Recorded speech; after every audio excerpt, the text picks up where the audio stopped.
Hi friends, welcome back to my channel. ಹೇಗಿದ್ರೆ ಎಲ್ಲರೂ? ನಾನು ಇವತ್ತು ನಿಮ್ಗೊಂದು ಒಳ್ಳೆ ರೆಸಿಪಿ ತೋರಿಸ್ತೀನಿ. ಏನು ಗೊತ್ತಾ, ಮಾರ್ಕೆಟಲ್ಲಿ ಇವಾಗ ದ್ರಾಕ್ಷಿ ಬರಲಿಕ್ಕೆ ಶುರುವಾಗಿದೆ. ಕಪ್ಪು ದ್ರಾಕ್ಷಿ, ಬಿಳಿ ದ್ರಾಕ್ಷಿ ಎಲ್ಲ. ಎಸ್ಪೆಷಲಿ ಕಪ್ಪು ದ್ರಾಕ್ಷಿ ತುಂಬ ಜನಕ್ಕೆ ಇಷ್ಟ ಇರುತ್ತೆ, ಬಟ್ ತಿನ್ನೋಕ್ಕೆ ಭಯ ಆಗುತ್ತೆ. ಯಾಕೆಂದರೆ ಇದಕ್ಕೆ ತುಂಬ ಪ್ರಿಸರ್ವೇಟಿವ್ಸ್, ಕೆಮಿಕಲ್ಸ್ ಹಾಕಿರ್ತಾರೆ ಬೆಳಿಬೇಕಾದ್ರೆ. ಹಾಗಾಗಿ ಇದನ್ನು ತುಂಬ ಹೆಂಗೆ ಚೆನ್ನಾಗಿ ಯೂಸ್ ಮಾಡ್ಬೋದು ಅಂತ ನಾನು ತೋರಿಸ್ತೀನಿ. ಬನ್ನಿ, ನಾನು ಇವತ್ತು ಇದರಿಂದ ಒಂದು ಜ್ಯೂಸ್ ಹೇಗೆ ಮಾಡೋದನ್ನು ತೋರಿಸ್ತೀನಿ. ನಾನಿಲ್ಲಿ ಅರ್ಧ ಕೆಜಿಯಷ್ಟು ಕಪ್ಪು ದ್ರಾಕ್ಷಿ ಇಟ್ಕೊಂಡಿದ್ದೀನಿ. ಇದು ಸೀಡ್ ಇರೋಂಥ ಬೀಜ ಇರೋವಂಥ ದ್ರಾಕ್ಷಿ. ಇದನ್ನು ಸ್ವಲ್ಪ ಉಗುರು ಬಿಸಿ ನೀರಿಗೆ ಸ್ವಲ್ಪ ಉಪ್ಪು ಹಾಕ್ಬಿಟ್ಟು ತೊಳೆದು ಇಟ್ಕೊಂಡಿದ್ದೀನಿ. ನಂತರ ಇಲ್ಲಿ ಒಂದು 3/4 ಕಪ್ಪಷ್ಟು ಸಕ್ಕರೆ ಇಟ್ಕೊಂಡಿದ್ದೀನಿ. ಸಕ್ಕರೆ ನೀವು ಹೆಚ್ಚು ಕಮ್ಮಿ ನಿಮ್ಮ ದ್ರಾಕ್ಷಿ ಸ್ವೀಟ್ ಎಷ್ಟಿದೆ ನೋಡಿಕೊಂಡು ಹೆಚ್ಚು ಕಮ್ಮಿ ಮಾಡ್ಕೋಬೋದು. ಓಕೆನಾ? ಇವಾಗ ಏನು ಮಾಡಬೇಕು, ಫಸ್ಟಿಗೆ ಒಂದು ಪಾತ್ರೆ ತೊಗೊಂಡು ತೊಳೆದಿರೋ ಅಂಥ ದ್ರಾಕ್ಷಿನ ಆ ಪಾತ್ರೆಗೆ ಹಾಕೋಬೇಕು. ಇದನ್ನು ನಾನು ಹೇಳಿದ್ನಲ್ಲ, ಉಗುರು ಬಿಸಿ ನೀರಿಗೆ ಸ್ವಲ್ಪ ಉಪ್ಪು ಹಾಕ್ಬಿಟ್ಟು, ಕಲ್ಲುಪ್ಪು ಹಾಕ್ಬಿಟ್ಟು ನೀವು ಇದನ್ನು ತೊಳಿಬೇಕಾಗುತ್ತೆ. ಯಾಕೆಂದರೆ ತುಂಬ ಪ್ರಿಸರ್ವೇಟಿವ್ಸ್ ಹಾಕಿರ್ತಾರಲ್ಲ, ಅದಕ್ಕೋಸ್ಕರ. ನಂತರ ಇದಕ್ಕೇ ನಾವು ಇಟ್ಕೊಂಡಿರುವಂಥ ಸಕ್ಕರೆನೂ ಹಾಕ್ಕೊಂಡು, ಸಕ್ಕರೆ ಮತ್ತು ಇದು ದ್ರಾಕ್ಷಿ ಮುಳುಗೋಷ್ಟು ನೀರು ಹಾಕ್ಕೊಂಡ್ರೆ ಸಾಕಾಗುತ್ತೆ. ತುಂಬ ನೀರು ಹಾಕೋಬೇಡಿ, ದ್ರಾಕ್ಷಿ ಮುಳುಗೋಷ್ಟು ನೀರು ಹಾಕ್ಕೊಂಡು ಒಂದು ಸತಿ ಚೆನ್ನಾಗಿ ಮಿಕ್ಸ್ ಮಾಡ್ಕೋಬೇಕು. ಚೆನ್ನಾಗಿ ಮಿಕ್ಸ್ ಮಾಡಿಕೊಂಡು ನಂತರ ಇದನ್ನು ಬೇಯಿಸ್ಕೋಬೇಕು. ಅದಕ್ಕೆ ನಾನು ಸ್ಟವ್ ಹಚ್ಚಿಬಿಟ್ಟು ಇದನ್ನು ಒಲೆ ಮೇಲೆ ಇಡ್ತಾ ಇದ್ದೀನಿ. ಇದು ಎಷ್ಟು ಬೇಯಬೇಕಂದ್ರೆ ಅದು ಮ್ಯಾಶ್ ಆಗಬೇಕು.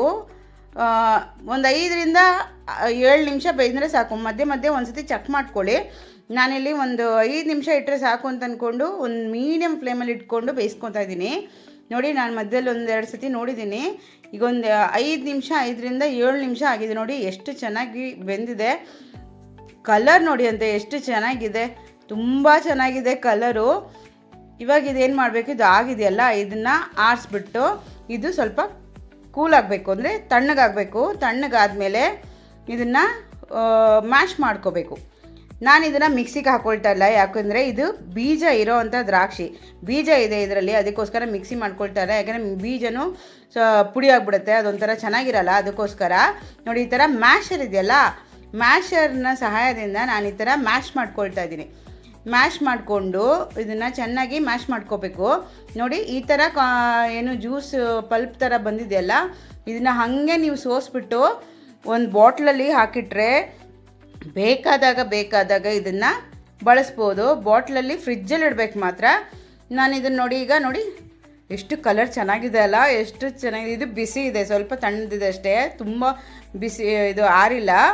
ಇವಾಗ ಇದನ್ನು ಸ್ವಲ್ಪ ಈ ಥರ ಮ್ಯಾಶ್ ಮಾಡಿರೋದನ್ನು ನಾವು ಸ್ಪೂನ್ ಅಥವಾ ಯಾವುದಾದ್ರು ಇದರಲ್ಲಿ ಚಮಚದಲ್ಲಿ ಅದನ್ನು ಪಲ್ಪ್ನ ತೊಗೋಬೇಕು, ಅಂದರೆ ಸೋಸಬೇಕು ಚೆನ್ನಾಗಿ. ನೋಡಿ, ಬೀಜ ಹಾಗೆ ಇದೆ. ಮಿಕ್ಸಿಗೆ ಹಾಕ್ಕೊಂಡ್ರೆ ನೀವೆಲ್ಲ ಬೀಜ ಎಲ್ಲ ಒಂಥರ ಇದಾಗಿಬಿಡುತ್ತೆ, ಪಲ್ಪು ಕೂಡ ಚೆನ್ನಾಗಿರಲ್ಲ. ಅದಕ್ಕೆ ನಾನು ಮಿಕ್ಸಿಗೆ ಹಾಕ್ಕೊಂಡಿಲ್ಲ. ಮಿಕ್ಸಿ ಮಾಡ್ಕೊಳ್ಳೋರು ಮಾಡ್ಕೋಬೋದು, ನೋ ಪ್ರಾಬ್ಲಮ್. ನೋಡಿ, ಈ ಥರ ಮಾಡಿಟ್ಕೊಂಡಿದ್ದೀನಿ. ಇವಾಗ ನಾನು ಹೇಳಿದ್ನಲ್ಲ, ಈ ಥರ ಸಿರಪ್ನ ನೀವು ಬಾಟ್ಲಲ್ಲಿ ಹಾಕಿ ಸ್ಟೋರ್ ಮಾಡಿ ಇಟ್ಕೋಬೋದು. ತುಂಬ ಒಂದು 2ರಿಂದ 3 kg ದ್ರಾಕ್ಷಿ ತೊಗೊಂಬಂದು ನಾನೇನು ಮಾಡಿದ್ದೀನಿ, ಸ್ಟೋರ್ ಮಾಡಿ ಇಟ್ಕೊಂಡಿಲ್ಲ. ಅದಕ್ಕೇ ಎಲ್ಲರಿಗೂ ಬೇಕು, ನಮ್ಮ ಮನೇಲಿ ಗೆಸ್ಟ್ ಬಂದಿದ್ದರು, ಅದಕ್ಕೆ ಅದನ್ನು ನಾನು ಡೈಲ್ಯೂಟ್ ಮಾಡ್ಕೊಂಡಿದ್ದೀನಿ. ತಣ್ಣಗಿರೋ ನೀರು ಹಾಕ್ಕೊಂಡು, ಅಂದರೆ ಪೂರ್ತಿ ಕಂಪ್ಲೀಟಾಗಿ ಆರಿಸ್ಕೊಂಡು ಇವಾಗ ಸರ್ವ್ ಮಾಡ್ತಾಯಿದ್ದೀನಿ. ನೋಡಿ ಎಷ್ಟು ಚೆನ್ನಾಗಿದೆ ಕಲರು, ತುಂಬ ಚೆನ್ನಾಗಿರುತ್ತೆ. ಇವಾಗ ದ್ರಾಕ್ಷಿ ಬರ್ತಾ ಇದೆಯಲ್ಲ, ಹಾಗೆ ತಿನ್ನೋಕ್ಕೆ ನಿಜ ಅದರಲ್ಲಿ ಪ್ರಿಸರ್ವೇಟಿವ್ಸು, ಪೆಸ್ಟಿಸೈಡ್ಸು ತುಂಬ ಹಾಕಿರ್ತಾರೆ. ಈ ಥರ ಜ್ಯೂಸ್ ಮಾಡಿಕೊಂಡು ಕುಡಿದ್ರೆ ನಮಗೆ ಹೆಲ್ತ್ಗೂ ಬೆನಿಫಿಟ್ ಇದೆ, ಗಿಲ್ಟ್ ಫ್ರೀಯಾಗಿ ಕುಡಿಬೋದು, ಭಯ ಆಗಲ್ಲ. ಸೊ ಖಂಡಿತ ಈ ಜ್ಯೂಸನ್ನ ಮಾಡಿ ಟ್ರೈ ಮಾಡಿ. ನಾನು ಹೇಳಿದ್ನಲ್ಲ, ಅದು ಸಿರಪ್ ಥರ ಮಾಡಿಕೊಂಡು ನೀವು ಒಂದು ಗಾಜಿನ ಬಾಟ್ಲಲ್ಲಿ ಹಾಕಿ ಫ್ರಿಜ್ಜಲ್ಲಿ, ಫ್ರಿಜ್ಜಲ್ಲಿ ಇಟ್ಕೊಂಡು ನೆಕ್ಸ್ಟ್ ಅಪ್ಕಮಿಂಗ್ ಸಮ್ಮರಲ್ಲಿ ಕೂಡ ಬಳಸ್ಬೋದು. ಅಷ್ಟು ಚೆನ್ನಾಗಿರುತ್ತೆ, ಕೆಡಲ್ಲ, ತುಂಬ ಚೆನ್ನಾಗಿರುತ್ತೆ. ಬೇಕೆಂದರೆ ಸ್ವಲ್ಪ ಒಂದು ಚಿಟಿಕೆ ಅಷ್ಟು ಉಪ್ಪು ಕೂಡ ಹಾಕೋಬೋದು ನೀವು ಇದಕ್ಕೆ. ಏಕೆ ನಾವು ಉಪ್ಪಲ್ಲೇ ತೊಳೆದಿರ್ತೀವಲ್ಲ, ನಾವು ಅದಕ್ಕೆ ಉಪ್ಪು ಹಾಕ್ಕೊಂಡಿಲ್ಲ ನಾನು. ಅದಕ್ಕೆ ಖಂಡಿತ ಟ್ರೈ ಮಾಡಿಬಿಟ್ಟು ಹೇಗಿತ್ತು ಅಂತೇಳಿ. ತುಂಬ ಸೂಪರಾಗಿತ್ತು. ನಮ್ಮ ಮನೇಲಿ ನನ್ನ ಮಕ್ಕಳಿಗೆ, ನಮ್ಮ ಯಜಮಾನ್ರಿಗೆ, ಬಂದಿದ್ದ ಗೆಸ್ಟಿಗೆ ಕೂಡ ತುಂಬ ಇಷ್ಟ ಆಯಿತು. ಖಂಡಿತ ಟ್ರೈ ಮಾಡ್ತಿರಲ್ಲ.